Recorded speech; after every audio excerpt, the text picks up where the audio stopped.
మెదక్ జిల్లా కోమారంలోని ఎమ్మెల్యే సునీతారెడ్డి గృహంలో సిద్దిపేట ఎమ్మెల్యే హరీష్ రావు సమావేశం నిర్వహించారు. ఈ సందర్భంగా హరీష్ రావు మాట్లాడుతూ ఎమ్మెల్యే సునీత లక్ష్మారెడ్డి ఇంటిపై దాడిని తీవ్రంగా ఖండిస్తున్నామన్నారు. రాష్ట్రంలో గూండా రాజ్యం కొనసాగుతోందని, సునీత లక్ష్మారెడ్డి ఇంటిపై దాడి చేసిన కాంగ్రెస్ గూండాలను వెంటనే అరెస్ట్ చేయాలని డిమాండ్ చేశారు. సునీత లక్ష్మారెడ్డి గారి ఇంటి మీద నిన్న కాంగ్రెస్ గుండాలు చేసినటువంటి దాడిని తీవ్రంగా ఖండిస్తా ఉన్నాం. ఈ రాష్ట్రంలో ప్రజా పాలన కాదు, ఈరోజు గుండా రాజ్యం నడుస్తూ ఉంది. ప్రజల యొక్క హక్కులు పూర్తిగా కాలరాయబడ్డాయి.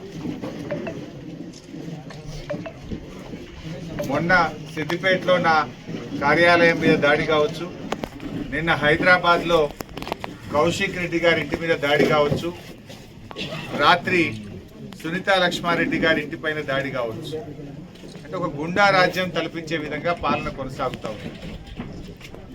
తెలంగాణకున్న మంచి పేరు మంట కలిపి ఇలా బీహార్ లాగా, ఒక రాయలసీమ ఫ్రాక్షనిజం లాగా ఈ రాష్ట్రాన్ని రేవంత్ రెడ్డి గారు నడుపుతా ఉన్నారు.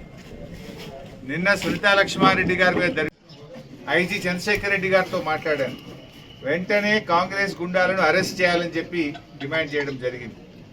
వీడియోలు చాలా స్పష్టంగా కనబడతా ఉన్నాయి.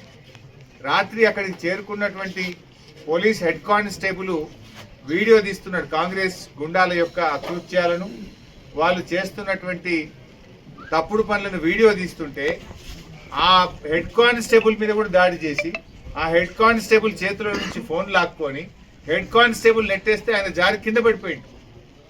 మరి ఒక విధులు నిర్వహిస్తున్న పోలీస్ కానిస్టేబుల్ మీద కాంగ్రెస్ గుండాలు దాడి చేస్తే ఆ హెడ్ కానిస్టేబుల్తో పిటిషన్ తీసుకొని సూమోటో కింద 307 కేసు పెట్టాలి కదా.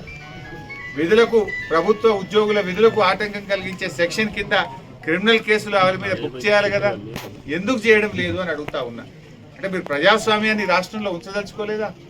తెలంగాణకున్న మంచి పేరును రేవంత్ రెడ్డి చెడగొడతా ఉన్నారు. ఒకప్పుడు తెలంగాణ పోలీసులు అంటే అద్భుతంగా పనిచేస్తారు. ఇక్కడ పోలీసులు ఒక విషయం గుర్తుపెట్టుకోండి, రేవంత్ రెడ్డి శాశ్వతం కాదు, ఇక్కడ కాంగ్రెస్ నాయకులు శాశ్వతం కాదు. 10 ఏళ్ళు మేము అధికారంలో ఉన్నాం. ఏ ఎమ్మెల్యే